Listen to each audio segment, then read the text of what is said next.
السلام علیکم ورحمۃ اللہ. معذرت جو ہے وہ تھوڑا سا جو ہے وہ پرابلم آ گیا تھا سگنل کے اندر.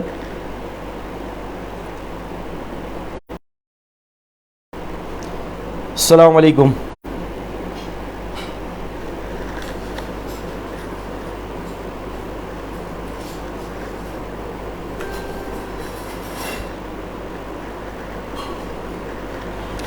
السلام علیکم ورحمۃ اللہ وبرکاتہ. معذرت تھوڑی سگنل میں پرابلم آ گئی تھی تو جس کی وجہ سے ڈسکنیکٹ ہو گیا.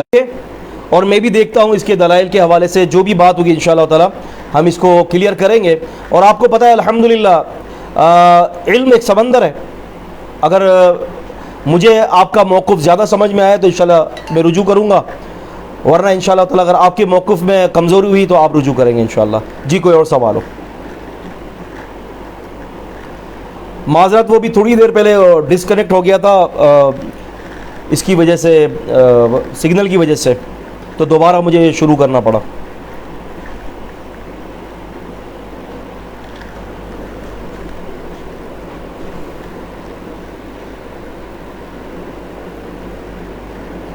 کوئی مشورہ ہو کسی حوالے سے, کوئی سوال ہو؟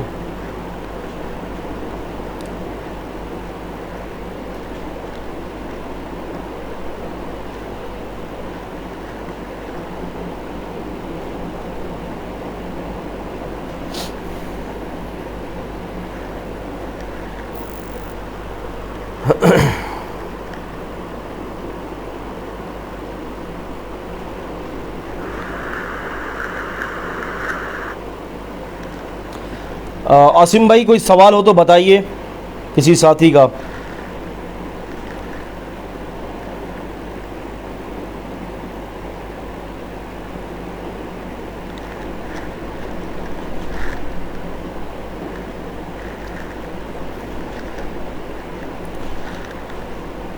اس پر جو بھی ساتھی بھی اس وقت لائیو دیکھ رہے ہیں وہ اس کو شیئر کریں, کیونکہ جب لائن ڈسکنیکٹ ہوئی تھی تو تقریباً کافی سارے ساتھی ہمارے ساتھ تھے اور ابھی کافی کم ہو گئے.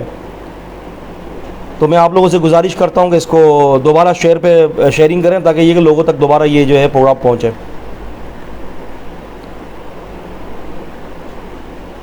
آپ لوگوں میں سے بھی جو دیکھ رہا ہے وہ سوال کر سکتا ہے. سجدہ تلاوت کی دعا ثابت ہے کیا؟ اب آپ سجدہ تلاوت کی جو دعا ہے وہ مجھے بتائیں, کیونکہ ہمارے جو شیخ ہیں شیخ ثناء اللہ خان مدنی رحمہ اللہ تعالی, وہ سجد وجہ الذی خلق و شق والی جو سجدہ تلاوت کی دعا ہے وہ فرماتے ہیں کہ یہ سجدہ تلاوت کی دعا نہیں ہے. واللہ اعلم. کیا حدیث قرآن کو منسوخ کر سکتی ہے؟ امام احمد بن حنبل کا قول ہے کہ حدیث قرآن پر قاضی نہیں ہے بن سکتی. ہاں جی, امام احمد بن حنبل رحمہ اللہ کا یہ قول ہے کہ حدیث جو ہے وہ قرآن مجید پر قاضی نہیں بن سکتی.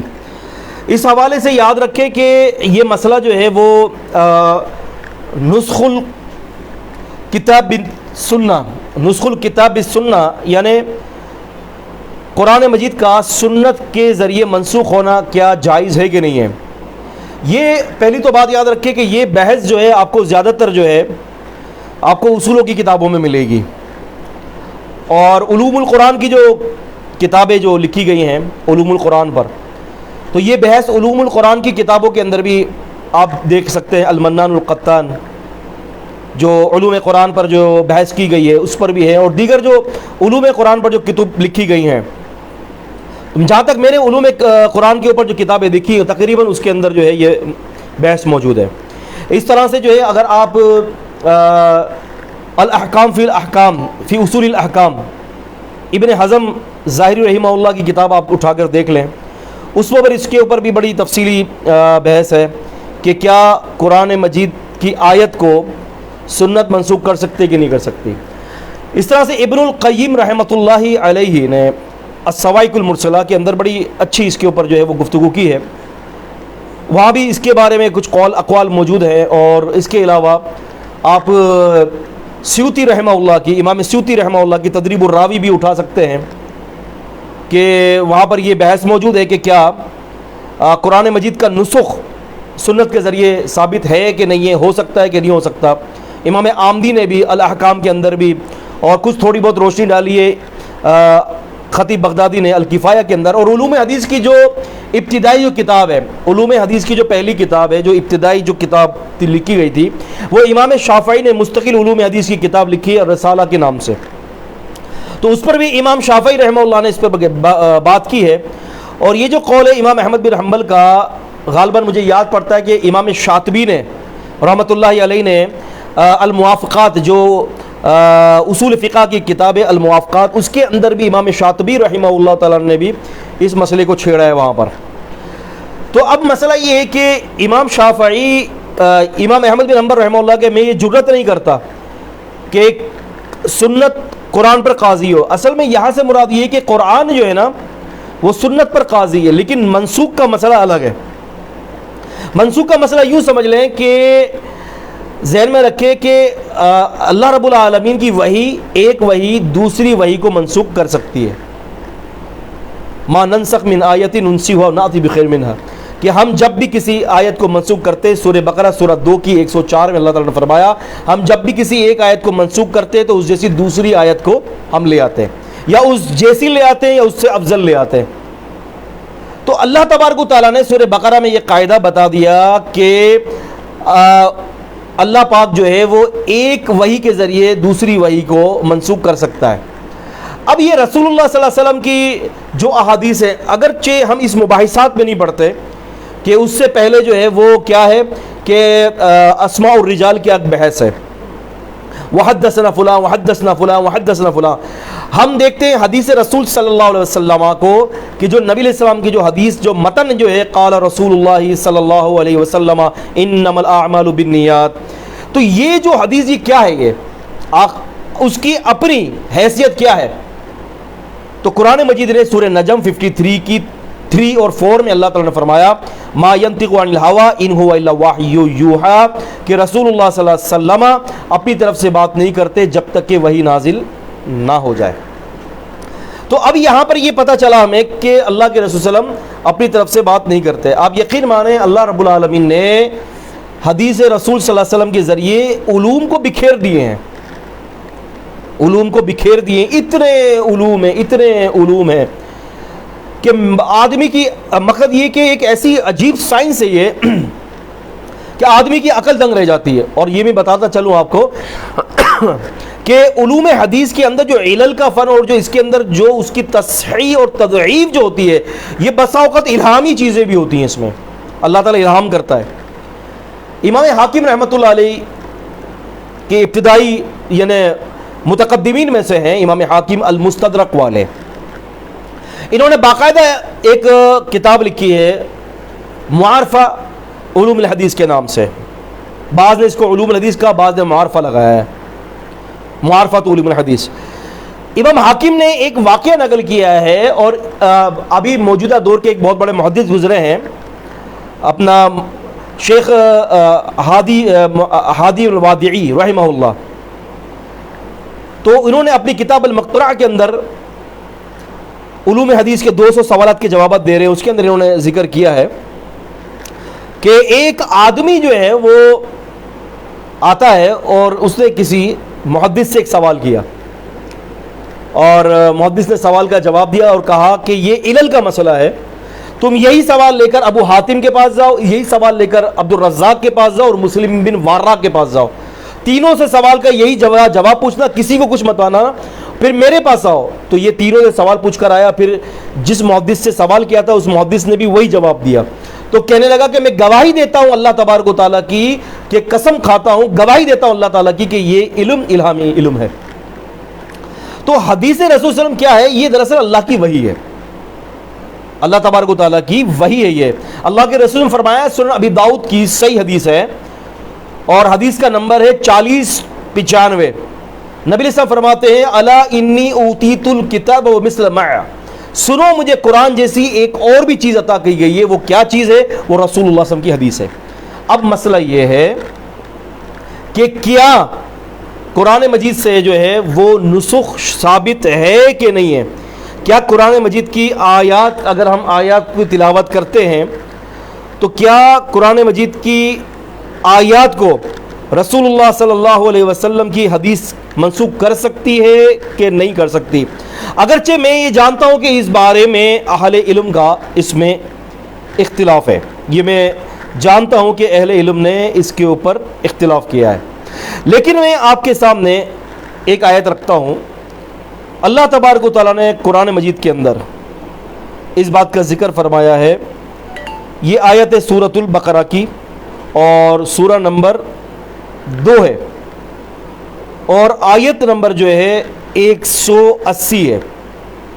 اللہ تبارک و تعالیٰ فرماتے ہیں کتب علیکم اذا حضر احدکم الموت ان ترک خیرا الوصیۃ للوالدین والاقربین بالمعروف حقا علی المتقین۔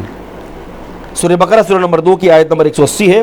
اللہ تعالیٰ فرماتے ہیں کہ اللہ تعالیٰ نے تمہارے اوپر کتبہ کتبہ یکتب کتابا، اس کا مطلب ہے کہ لکھ دیا گیا کتبہ لکھ دیا گیا علیکم، فرض کر دیا گیا تمہارے اوپر، اذا حضر احدکم الموت، جب تم میں سے کسی ایک کو موت آ جائے، ان طرح کا خیرہ، اگر وہ کوئی مال چھوڑا ہے تو الوصیۃ للوالدین والاقربین، وہ ماں باپ کے لیے وصیت کر سکتا ہے۔ اب اس آیت کے اندر اللہ تبارک و تعالیٰ نے وصیت کا ذکر فرمایا کہ والدین کے لیے وہ وصیت کر سکتا ہے، جبکہ سورہ نساء میں سورہ نمبر 4 کے اندر آیت نمبر 19 کے اندر اور 20 کے اندر اللہ تبارک و تعالیٰ نے وہاں پر سارے وصیت کا احکامات نازل فرما دیے۔ للرجال نصیب مما ترک الوالدین والاقربین، کہ مردوں کے لیے وہ حصہ ہے جو ان کے والدین نے چھوڑا، عورتوں کے لیے وہ حصہ ہے جو ان کے والدین نے چھوڑا۔ تو وہاں پر اللہ تبارک و تعالیٰ نے پورا ہیریٹنس کے مسائل، سارے مسائل کو ڈسکس کیے اللہ پاک نے اور احکام نازل فرما دیے۔ اب یہاں پر فرمایا اللہ تبارک و تعالیٰ نے کہ تم جو ہے وصیت کر سکتے ہو، اگرچہ اس کے اندر دو قول اس کے اندر موجود ہیں اگر ہم تفسیر پڑھتے ہیں، لیکن میں یہاں پر یہ کہنا چاہتا ہوں کہ یہ آیت جو ہے سورہ بقرہ سورہ 2 کی آیت نمبر 180 جو ہے یہ کہتی ہے کہ آپ والدین کے لیے اور قریب رشتہ داروں کے لیے وصیت کر سکتے ہیں، اور جبکہ سورہ نساء کہتی ہے کہ آپ وصیت نہیں کر سکتے۔ اب یہ آیت سورہ بقرہ کی ایک پیمانے کے اندر اور ایک وجہ کے اندر یہ منسوخ ہو چکی ہے، ایک تناظر میں، اور ایک تناظر کے اندر منسوخ نہیں ہوئی۔ دوسرے تناظر میں جو منسوخ نہیں ہوئی وہ کیا ہے، اس کے بارے میں مفسرین یہ کہتے ہیں کہ مثال کے طور پر جو ہے کہ کسی کی پوتے پوتیاں ہیں، اب اس کو جو ہے وہ دینا تو نہیں ہے لیکن وہ وصیت کر سکتا ہے۔ وصیت کتنے؟ آپ کو پتہ ہے پورے مال میں سے تیسرے مال کے اندر جو ہے تہائی مال کے اندر وہ وصیت کر سکتا ہے، جیسے نانا نانی اس طرح سے۔ لیکن بظاہر جو ہے یہ آیت کا حکم والدین اور قریب رشتہ داروں کے لیے یہ حکم منسوخ ہے۔ اب اس آیت نے بظاہر کلیئر طور پر اس کو منسوخ نہیں کیا، لیکن اللہ کے رسول صلی اللہ علیہ وسلم فرماتے ہیں، سنن ترمذی کی حدیث میں ہے، آپ نے فرمایا کہ ان اللہ آتا، کہ یقیناً اللہ نے دے دیا ہے ہر صاحب حق کو اس کا حق، فلا وصیت للوارث، اور آپ نے فرمایا کہ دیکھو اب وارث کے لیے کوئی وصیت نہیں ہے۔ نبی علیہ السلام کی حدیث کے 2 جز ہیں، آپ نے فرمایا کہ اللہ تعالیٰ نے ہر حق والے کو اس کا حق دے دیا ہے۔ یہ کیا بتایا آپ نے؟ سورہ نساء کی آیت کی طرف توجہ دلائی جا رہی ہے کہ اللہ تبارک و تعالیٰ نے ہر وصیت کرنے والے کو اس کی وصیت دے دی، اور پھر دوسری بات کیا فرمائے؟ فلا وصیت للوارث۔ اب یہ جو حدیث کا جو دوسرا جز ہے نا، یہ نبی پاک صلی اللہ علیہ وسلم کی حدیث سے ثابت ہو رہا ہے، جو آپ بیان کر رہے ہیں کہ وارث کے لیے وصیت مت کرنا۔ کیوں؟ کہ اللہ پاک نے نبی پاک صلی اللہ علیہ وسلم کو وحی خفی کے ذریعے جو ہے وارث کے لیے وصیت کی ممانعت کر دی ہے۔ اس کے علاوہ اور بھی دیگر آیات قرآن مجید کے، تو انشاءاللہ پھر کبھی اللہ تعالیٰ موقع دے گا، بلکہ میں آپ کو یہ بتاتا چلوں کہ کل میرا پروگرام بھی اسی پر آ رہا ہے، فیس بک پر بھی، تو فیس بک پر انشاءاللہ میرا کل کا پروگرام اسی پر ہے۔ جاوید احمد غامدی نے یہ واضح اپنے لیکچر کے اندر بھی اور اپنی کتاب اصول مبادی کے اندر بھی یہ کہا ہے کہ سنت جو ہے وہ قرآن مجید کو جو ہے وہ منسوخ نہیں کر سکتی، کیونکہ قرآن مجید میزان ہے اور فرقان ہے، لہٰذا ہو ہی نہیں سکتا کہ اس کو کوئی چیز منسوخ کرے۔ تو انشاءاللہ تعالیٰ کل ہم اپنے پروگرام کے اندر اس کے اوپر روشنی ڈالیں گے۔ جی کوئی اور سوال ہو؟ شیخ محترم خطبہ جمعہ کے دوران، یہ تو بات ہو گئی ہے، اگر کوئی شخص مسافے کے لیے ہاتھ اٹھائے، خطبہ جمعہ کے دوران اگر کوئی شخص مسافے کے لیے ہاتھ بڑھائے تو آپ نے مسافہ نہیں کرنا۔ خطبہ جمعہ کے دوران نبی پاک صلی اللہ علیہ وسلم نے یہ بھی اجازت نہیں دی کہ کوئی اگر سامنے والا شور کر رہا ہے تو آپ اس کو کہو کہ خاموش ہو جاؤ۔ جب آپ اس کو خاموش کروانے کے لیے آپ اس کو نہیں کہہ سکتے تو پھر آپ مسافہ کیوں کر سکتے ہیں اس کے ساتھ؟ اس کی بھی کوئی دلیل نہیں ہو سکتا یہ۔ شیخ صاحب موجودہ مینار پاکستان کے واقعے کے متعلق کیا کہیں گے؟ مینار پاکستان کے اندر جو ہوا اللہ اکبر کبیرہ، اللہ اکبر کبیرہ۔ اسلوب بتانا چاہتا ہوں قرآن مجید کی آیات کا۔ قرآن مجید نے ذکر فرمایا ہے سورہ نور سورہ نمبر 24 کی آیت نمبر 4 میں، الزانیہ والزانی فجلدوا واحد منہما مئۃ جلدہ، زانی عورت اور زانی مرد ان دونوں کو 100 کوڑے لگانے چاہیے، ٹھیک ہے۔ اور قرآن مجید ذکر فرماتا ہے، اس کا ذکر ہے سورہ مائدہ میں سورہ نمبر 5 میں اور آیت نمبر 38 میں، السارق والسارقہ فاقطعوا ایدیہما نکالا من اللہ، چور اور چورنی دونوں کے ہاتھ کاٹ دو، یہ اللہ کی طرف سے ایک بہت بڑی ان کے لیے عبرت کا نشان ہے۔ نعم، ہونا مسئلہ، یہاں پر ایک بہت بڑا مسئلہ ہے۔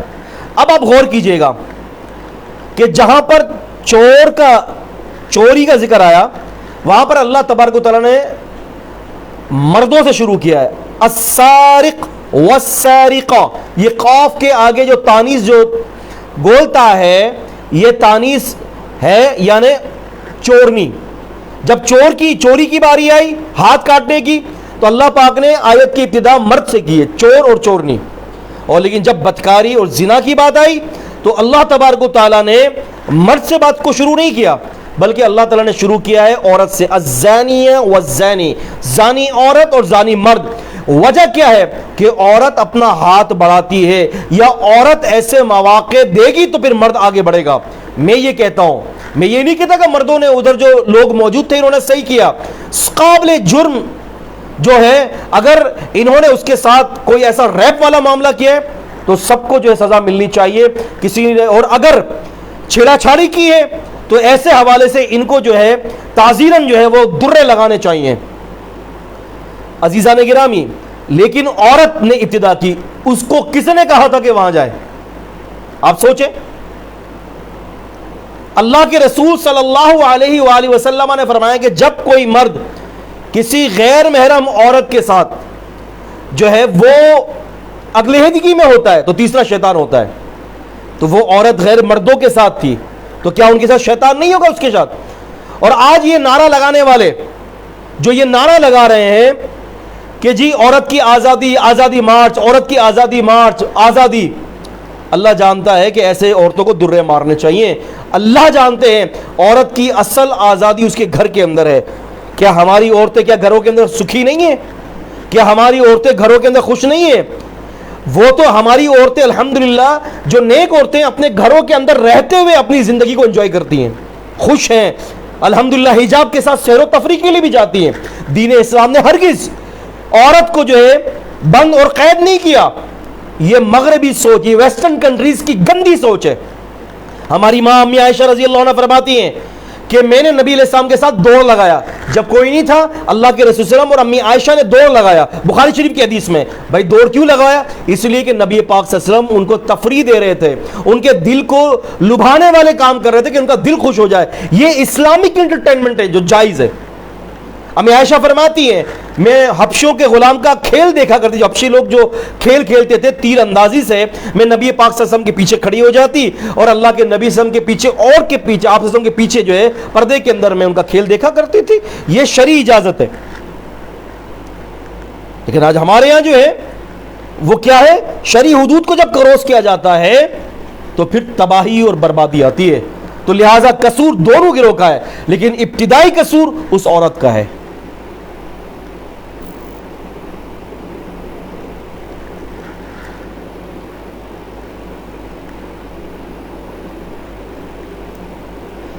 اللہ اکبر کبیرہ۔ تعویذ دم اور وظیفوں کی شرعی حیثیت، تعویذ دم اور وظیفوں کی شرعی حیثیت۔ بات یہ ہے کہ ہمارے یہاں ایک بہت بڑا مسئلہ ہے۔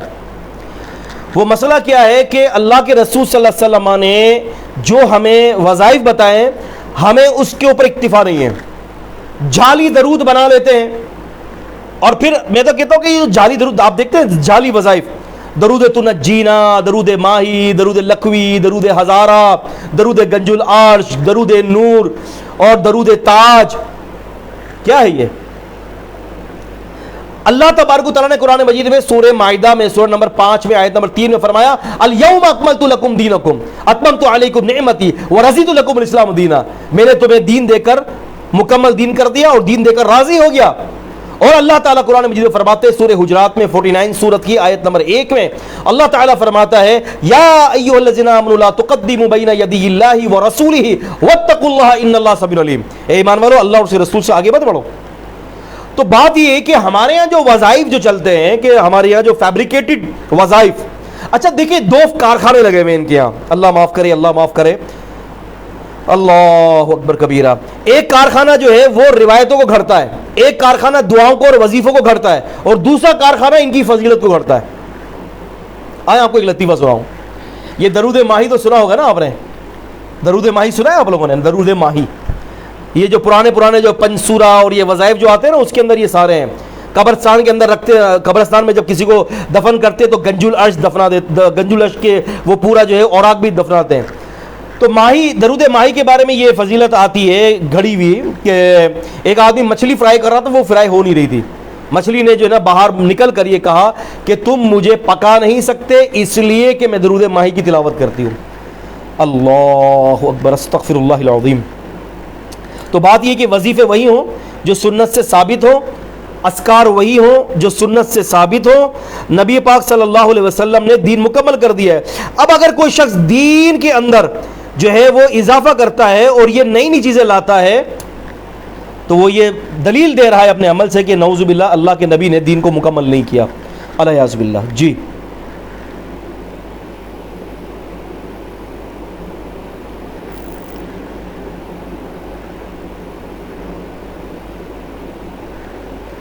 وہ عورت اپنے ٹک ٹاک پر اعلان کر کے گئی تھی, وہ سب لوگ اس کے فالوورز تھے. جی ہاں بالکل آپ صحیح کہہ رہے ہیں. تو بات تو یہی ہے نا, قبور کو پانی سے بچاؤ کے لیے کس حد تک پکی کر سکتے ہیں؟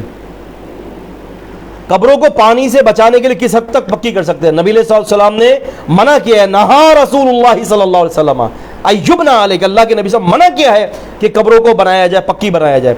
اب پکی بنا ہی نہیں سکتے, پانی جا رہا ہے تو جانے دیں, آپ کچی ہی رکھیں اس کو, اور اگر کبھی کوئی ایسا ان کیس کوئی مسئلہ آ جائے تو پھر آپ دوبارہ اس کو بھر لیں. لہٰذا کسی بھی حد تک اس کو بنانا, اس کے اوپر سیمنٹ لے کر اس کے اوپر جو ہے وہ ماربل لگانا, اینٹیں لگانا, لم یثبت عن النبی صلی اللہ علیہ وسلم, نبی علیہ السلام سے یہ بات ثابت نہیں ہے. جی شیخ, ایک علم کے پیاسے کو کون سی کتاب کا مطالعہ کرنا چاہیے؟ سیف اللہ بھائی, علم کے پیاسے کو کون سی کتاب کا مطالعہ کرنا چاہیے, لیکن یہ بھی تو پتہ چلے نا کہ اس کی کون سی پیاس ہے. ٹھنڈے پانی کی پیاس ہے, نیم گرم پانی کی پیاس ہے, نارمل پانی کی پیاس ہے, وہ سافٹ ڈرنک لینا چاہتا ہے, وہ کولڈ ڈرنک لینا چاہتا ہے, وہ روح افزا لینا چاہتا ہے, وہ کون سا ڈرنک لینا چاہتا ہے. میرا مطلب یہ ہے کہ ایک طالب علم کون سے علم کے لیے جو ہے وہ کتب پڑھنا چاہتا ہے, مجھے اس کے بارے میں بتائیں. کیونکہ کیٹیگریز ہیں, علوم القرآن کی الگ کتابیں ہیں, علوم حدیث کی الگ کتابیں ہیں, رجال کی الگ کتابیں, سیرت پر الگ کتابیں ہیں, فقہی الگ کتابیں, فقہی مواد الگ ہے, اصول فقہ الگ ہے. تو کس ٹاپک پر, یا پھر ایک عامی ہے جس کو ہم بالکل یہ کہتے ہیں نا انگریزی میں لیمن, بالکل عام آدمی, ایک عام آدمی ہے. اگر ایک عام آدمی ہے تو اس کے لیے بہترین جو ہے وہ شیخ البانی رحمہ اللہ نے بھی بڑا پسند کیا اور دیگر اکابرین نے بھی پسند کیا ہے, ریاض الصالحین ہو گیا, اللؤلؤ والمرجان فیما اتفق علیہ شیخان. لؤلؤ والمرجان جسے بخاری و مسلم کی روایت کو تقریباً جمع کیا گیا, میرے خیال سے 1 جلد پر ہے, تو وہ کتابیں اور ریاض الصالحین ہے وہ بڑی مفید رہیں گی. شیخ, ایک ہی حدیث کو بعض محدثین صحیح کہیں گے اور بعض ضعیف, تو کیا حکم ہے؟ اس کی کیٹیگریز, اس کی جو ہے وہ حالت کو دیکھا جائے گا. اگر ایک ہی حدیث ہے اور اس کو بعض محدثین نے صحیح کہا ہے اور بعض ضعیف کہتے ہیں, تو بات یہ ہے کہ اگر اس کے اندر صحت ہے تو وہ جو ضعیف جو ہے نا, وہ ضعیف پر بھی جو ہے وہ اسناد کو دیکھتے ہوئے حسن لی ذاتی یا حسن لی غیری کا حکم لگے گا, یا صحیح ذاتی یا صحیح لی غیری کا حکم لگے گا. تو وہ کیٹیگری کے اوپر مبنی ہوتا ہے, وہ تو آپ روایت بتائیں گے تو ہم آپ کو بتائیں گے. اصل میں ہوتا یہ کہ ایک حدیث بہت ساری اسناد سے جو ہے وہ امت تک, محدثین تک پہنچی ہیں. ابھی میں مثال کے طور پر میں آپ کو بتاؤں, انما الاعمال بالنیات, یہ جو انما الاعمال بالنیات کی جو آپ کی جو حدیث ہے نا, یہ بخاری شریف کی جو ہم نے جو پہلی حدیث جو ہے پڑھی ہے, انما الاعمال بالنیات. اب یہ انما الاعمال بالنیات جو ہے, اگر آپ اس حدیث کو لیں تو شروع میں جو ہے قال امام بخاری رحمۃ اللہ علیہ حدثنا عبداللہ بن زبیر الحمیدی قال حدثنا سفیان قال حدثنا یحییٰ بن سعید الانصاری, اور اس طرح سے جو سند ہے. اب اس کی سند کے اندر جو اینڈ کا جو حصہ ہے آپ یوں سمجھ لیں کہ یعنی اس کی سند کے اندر شروع کے اندر غرابت ہے، لیکن بعد میں یہ اتنی آگے تک پہنچی ہے کہ اس کے اوپر محدثین نے باقاعدہ اس کے اوپر اجزاء لکھا ہے، جز لکھا ہے اس کے اوپر، اور اس میں انہوں نے بتایا ہے کہ یہ ایسی حدیث ہے کہ تقریباً 100 کے قریب جو ہے وہ روایات اس کے اوپر موجود ہے۔ امام بخاری نے اس کو پہلی حدیث لائے۔ تو کہنے سے مراد یہ ہے کہ ایک حدیث جو آتی ہے نا اس کی بہت ساری سندیں ہوتی ہیں، اور اگر ایک راوی بدل جائے سند کے اندر تو محدثین نزدیک وہ 2 حدیث ہو جاتی ہیں۔ تو کثرت سے حدیث کا یہ مطلب ہوتا ہے۔ تو پھر یہ دیکھا جائے گا کہ جس محدث کے پاس یہ حدیث ضعیف سند کے ساتھ پہنچی ہے انہوں نے ضعیف کا حکم لگا دیا، اور جس کے پاس صحیح سند کے ساتھ پہنچی ہے انہوں نے صحیح کا حکم لگا دیا۔ لہٰذا اب جو صحیح روایتیں اور وہ الفاظ ضعیف روایتیں موجود ہیں تو یہ صحیح حدیث ضعیف روایت کو جو ہے وہ مطابقت اور شواہد کے اعتبار سے کسی نہ کسی حد درجے تک جو ہے وہ عمل کے قابل بنا دیتی ہے۔ واللہ اعلم۔ جی، تعویذ جو ہے، تعویذ پر میں نے بات نہیں کی۔ تعویذ جو ہے رسول اللہ صلی اللہ علیہ وسلم نے منع کیا ہے۔ آپ سن کی حدیث ہے سنن ابی داؤد کی، آپ نے فرمایا من علق تمیمۃ فقد اشرک، جس نے بھی تعویذ، دھاگا، منکا وغیرہ یہ چیزیں لٹکائیں اس نے شرک کیا۔ اور ترمذی کی حدیث میں کہ آپ نے فرمایا کہ جس نے جو کچھ لٹکایا قیامت کے دن وہ اسی کے حوالے کر دیا جائے گا۔ تو لہٰذا تعویذ وغیرہ جو ہے نبی کریم صلی اللہ علیہ وسلم سے ثابت نہیں ہے، اس سے بچنا چاہیے، اور نہ ہی تعویذ پہننے کے حوالے سے جو ہے وہ کوئی صحیح حدیث ہے۔ ایک دفعہ ایک لیکچر میں آپ کو ایک لطیفہ سنا دیتا ہوں۔ ایک دفعہ ایک لیکچر میں ایسا ہوا کہ ایک صاحب نے کہا کہ جی اللہ تبارک و تعالیٰ نے قرآن مجید میں یہ ذکر کیا ہے شفاء للناس کے جو ہے یہ شفا ہے لوگوں کے لیے۔ تو بات پہ بات چلی تو پھر اس نے کہا کہ دیکھیں جی ہم قرآن کو جو ہے وہ اس لیے تعویذ بناتے ہیں کہ قرآن مجید کو اللہ رب العالمین نے شفاء للمؤمنین قرار دیا ہے، ایمان والوں کے لیے شفا ہے، تو اسی لیے ہم اس کو تعویذ بنا کر گلے پہ لٹکاتے ہیں۔ تو میں نے یہ پھر جواب دیا کہ میں نے کہا دوست بات یہ ہے کہ اللہ رب العالمین نے شہد کو شفاء للناس قرار دیا ہے کہ یہ سارے لوگوں کے لیے شفا ہے، چاہے وہ ہندو ہو، یہودی ہو، عیسائی ہو، کوئی بھی ہو۔ تو میں نے کہا ایک کام کرو، چھوٹی سی بوتل کے اندر شہد بھرو اور میں نے کہا اپنے پاس لٹکا دو۔ جس طرح سے آپ جو ہے وہ قرآن مجید کو لٹکا کر شفا لے رہے ہو اس طرح سے آپ شہد لٹکا کر بھی شفا لو۔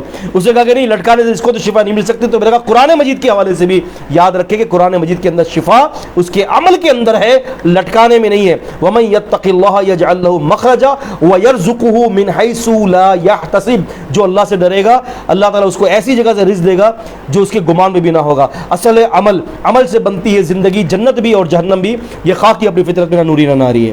جی السلام علیکم، السلام ورحمۃ اللہ وبرکاتہ۔ مغفرتہ والی حدیث جہاں تک میرا خیال ہے، جہاں تک مجھے یاد پڑ رہا ہے کہ مغفرتہ والی روایت جو ہے وہ شیخ البانی نے غالباً مجھے یاد پڑتا ہے کہ شیخ البانی نے جو ہے اس کو حسن قرار دیا ہے، شیخ البانی رحمہ اللہ نے۔ تو باقی جو ہے میں نے اس کو بذات خود میں نے نہیں دیکھا اس کو، واللہ علم۔ امام ابن تیمیہ رحمہ اللہ کی کتب اور فتاوی میں جو کچھ ہے سب امام سے ثابت یا کچھ اس میں تحریف کی گئی ہے؟ کیونکہ امام ابن تیمیہ کی بہت سی باتوں سے ہم اہل حدیث اتفاق نہیں کرتے، اس کی وضاحت کر دیں۔ اور سعودیہ کے ایک عالم کا یہ کہنا ہے کہ اس میں تحریف کی گئی ہے۔ بات یہ ہوتی ہے کہ عزیزوں میں یہاں پر یہ بات آپ کو بتاتا چلوں کہ اس بات کو ذہن میں رکھے کہ ایک تو مجموعہ فتاوی، جہاں تک میرے ناقص علم میں ہے، مجموعہ فتاوی کو بعد میں ایک جگہ اکٹھا کیا گیا ہے۔ شیخ الاسلام ابن تیمیہ رحمہ اللہ نے اس کو جو ہے وہ اکٹھا نہیں کیا تھا۔ اور میں یہ بھی آپ کو بتاتا چلوں کہ اس بات کو ذہن میں رکھے کہ بہت سارے ایسے بھی معاملات ہوتے ہیں کہ جو ناشر ہوتے ہیں نا، ناشر، وہ ناشر کا جو بڑا جو ہے نا وہ کام عجیب ہوتا ہے۔ ناشر کا جو نشر کرتے ہیں نا وہ عجیب قسم کے معاملات کر دیتے ہیں۔ اب یہ دیکھیں میں آپ کو ذرا ناشر کی طرح ایک دو باتیں بتاتا چلوں۔ آپ نے دیکھا ہوگا امام ابن ماجہ رحمۃ اللہ علیہ کے نام سے کتاب السنہ ایک الگ جو ہے وہ تدوین ہوئی ہے 2-3 جلدوں پر۔ اللہ اکبر کبیرہ، امام ابن ماجہ کی۔ اب ناشرین نے جیسے کہ امام ابن خلال کی رحمہ اللہ کی کتاب السنہ ہے اور ابن عاصم کی کتاب السنہ ہے، اسی طرح سے ان کی بھی الگ چاپی ہے۔ اب ناشرین نے کیا چال بازی کی کہ اپنے جو ہے وہ کاروبار کو بڑھانے کے لیے امام ابن ماجہ کی کتاب السنہ الگ چھاپ دی، الگ تشہیر کر دی، جبکہ یہ وہی کتاب السنہ ہے جو امام ابن ماجہ نے سنن کے اندر ذکر کیا ہے۔ اور جہاں تک شیخ الاسلام ابن تیمیہ رحمہ اللہ کا تعلق ہے تو ابن تیمیہ رحمۃ اللہ علیہ کی جو کتابیں ہیں در التعارض بھی ان کی ہے، اور اسی طرح سے منہاج السنہ بھی انہی کی ہے، اور اسی طرح سے جو ان کی جو دیگر جو کتابیں ہیں 2-3 تو وہ انہی کی ہیں۔ باقی جہاں تک تحریف کا مسئلہ رہا تو شیخ نے جو سعودیہ کے جو شیخ ہیں جو انہوں نے یہ کہا ہے کہ اس میں کچھ تحریف ہے، تو اس تحریف کا علم مجھے نہیں ہے کہ ان کی تحریف کی کتابوں میں کہاں کیا گیا ہے۔ ہاں اب جہاں تک رہا کہ ہم اتفاق نہیں رکھتے کچھ باتوں کا، تو لازمی سی بات ہے کہ ہر مجتہد غلطی کرتا ہے، تو ہم ان کو ان کی غلطی پر جو ہے وہ محمول کریں گے۔ ہم نے ان کو یہ تو نہیں کہا نا کہ وہ معصوم الخطا ہیں، کہ ابن تیمیہ کبھی غلطی نہ کریں۔ اگر ابن تیمیہ رحمہ اللہ نے اپنی بات کی کوئی دلیل دی ہے تو ٹھیک ہے، ہم اس کو قبول کریں گے۔ جی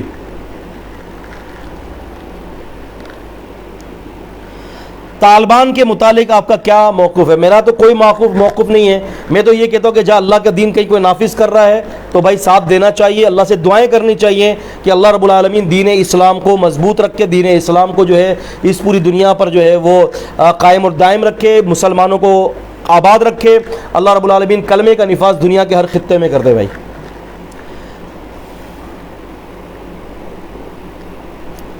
وہ عورت اپنا اگر کوئی چیز قرآن و حدیث میں نہ ملے تو کیا کرنا چاہیے؟ دیکھیں میرے بھائی، بات یہ کہ اگر یہ بات ہے کہ جی کوئی چیز اگر قرآن حدیث میں نہ ملے تو کیا کرے، دیکھیں اس کا طریقہ کار ہوتا ہے۔ اگر کوئی یہ کہتا ہے نا کہ دنیا کی ہر چیز ہم آپ کو قرآن و حدیث کے اندر سے نص سے نکال دیں گے، تو وہ تھوڑا سا جو ہے وہ جلد بازی کر رہا ہے، کیونکہ دیکھیں بہت ساری چیزیں ہوتی ہیں کہ جو نصوص پر اجتہاد کیا جاتا ہے، جو نصوص پر اجتہاد کیا جاتا ہے، ٹھیک ہے نا۔ کوئی چیز ایسی ہے جیسے کہ ہوائی جہاز کے اندر نماز پڑھنا، ہمارے پاس کوئی اس کے بارے میں کوئی ایسی مرفوع حدیث نہیں کہ جہاں آپ سب نے ہوائی جہاز کے بارے میں حکم دیا، ہم دیگر احادیث سے جو ہے وہ اجتہاد کرتے ہیں اور اس مسئلے کو وہاں سے لیتے ہیں۔ مسئلہ یہ کہ مل جاتی ہے کہیں نہ کہیں، کچھ نہ کچھ ہمیں مل جائے گا، یہ دین اسلام کی خاصیت ہے۔ اب اگر ہمیں کوئی واضح نص قرآن و حدیث میں نہیں ملتی تو پھر ہمیں صحابہ اکرام کی فتاوی کی طرف رجوع کرنا چاہیے۔ نہیں آ رہی تو پھر ہم تابعین، تبع تابعین اور محدثین اکرام کے طرف دیکھتے ہیں کہ سلف صالحین نے اس بارے میں کیا کہا، تو انشاءاللہ تعالی ضرور کچھ نہ کچھ آپ کو مل جائے گا۔ اجازت، اللہ تبارک و تعالیٰ آپ لوگوں کو جزائے خیر دے۔ نماز عشاء کا وقت ہونے کو آ رہا ہے، اللہ تعالیٰ ہم سب سے راضی ہو جائیں اور کوشش فرمائیں کہ ہم